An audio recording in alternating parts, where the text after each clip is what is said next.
So let's see what we are going to be expecting for the Euro GBP.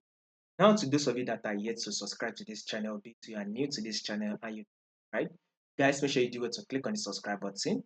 Make sure you like, make sure you share, make sure you make your comments, and also follow the Telegram channel so you start on any single updates.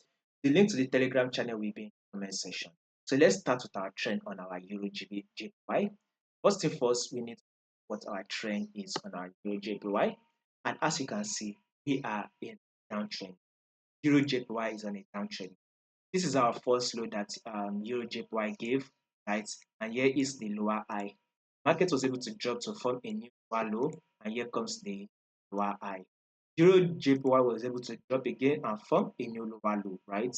And here comes the lower high. So that is exactly what we'll be expecting for the day. A lower high is what you should be expecting. Some sort of a bullish move is what you should be expecting on your JPY. If your JPY cannot give it a lower high, then we cannot go ahead and go in for the sell, which will be forming a new lower low. So guys, the lower high is first thing we should be anticipating for on our Euro JPY.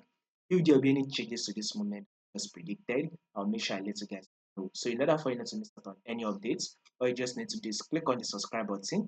Make sure you like, share, make your comments, and also follow the Telegram channel to stay updated. I will be putting the link to the Telegram channel in the comment section.